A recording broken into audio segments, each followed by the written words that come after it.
Dans cette vidéo, on va voir comment mieux exprimer ses émotions pour justement être beaucoup plus libre. Parce que le but d'avoir un contrôle sur ses émotions, c'est pas justement de dire d'avoir un contrôle pour avoir un contrôle.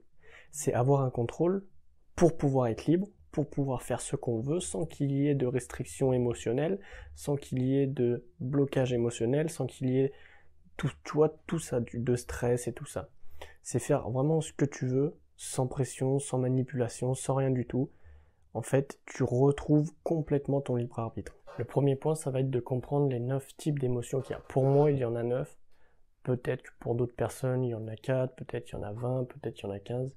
Pour moi, je pars du postulat qu'il y en a seulement 9. Pour des raisons que si tu demandes, je te développerai. Mais voilà.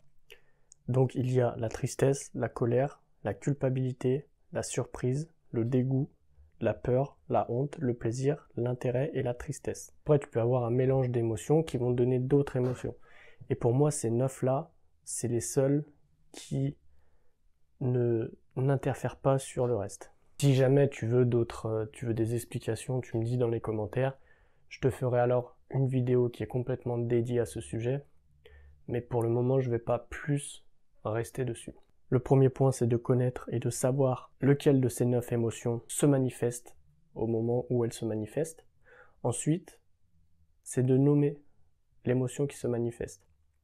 Parce que tu peux, du moins tu ne peux pas, comprendre ce qui se passe en toi si tu n'aimes pas cette chose. Dans la vie, si tu n'aimes pas une chose, tu ne peux pas le changer. Du moment que tu nommes une chose, à ce moment-là, s'entame le processus de changement. Il faut donc nommer tes émotions pour pouvoir par la suite agir dessus. Tu peux pas dire ouais je veux changer. Ok, mais tu veux changer vis-à-vis de quoi? Si t'es pas précis, tu ne changeras rien. Si tu dis ouais je veux plus d'argent, ok, tu veux combien? Dis combien concrètement tu veux à l'année. Parce que si tu dis je veux plus d'argent, je veux être millionnaire, etc., tu vois, c'est des trucs vastes. Il faut que tu nommes les choses. Une fois que tu as nommé ces émotions, eh ben, tu vas te concentrer dessus et tu vas ressentir en toi ce qu'elles font au niveau de ton corps. Ça va être des trucs qui vont être simples. Ça va pas être, tu peux le faire n'importe où, tu vois, t'as juste à fermer les yeux. Ou alors tu te poses comme ça, mais tu ressens ce qui se passe dans ton corps quand cette émotion arrive. Si c'est la colère, tu vas sentir ton sang qui va plus s'orienter vers l'extérieur des membres, comme par exemple les mains pour pouvoir mieux se frapper, etc. Si c'est la tristesse, ça va être plus un repli. Si ça va être la joie, tu vas sentir ça dans tous les muscles, tu vas vouloir bouger tout le temps, etc. Il faut que tu saches quelle émotion se manifeste en toi et quelle réaction. Tu peux prendre une note, tu peux prendre des notes, etc. Par exemple, tu mets tristesse, bam, ça fait ça dans mon corps. Tu mets colère, ça fait ça dans mon corps, etc. C'est ce que je te conseille de faire.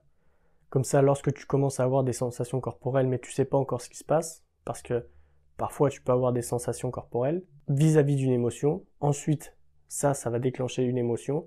Et ensuite, tu vas venir penser. Donc en fait, ton processus de pensée s'entame bien après que le fait que tu aies ressenti ces émotions. Par exemple, une chose qui t'énerve va t'énerver parfois avant que tu aies conscience que ça t'énerve. Mais ça, c'est après de la neuroscience. Et donc pour moi, le plus facile pour exprimer ces émotions, ça va être ces étapes-là. Pour mieux exprimer ses émotions. Parce que peut-être que peut-être que tu as des émotions refoulées et que tu veux par la suite mieux ressentir tes émotions. Peut-être que tu veux changer certaines émotions, etc. Mais pour pouvoir changer, il faut déjà nommer. Donc pour mieux exprimer ses émotions, je te conseillerais de faire ce que je t'ai dit dans cette vidéo. Moi j'en ai fini dans cette vidéo, je te laisse et je te dis à la prochaine.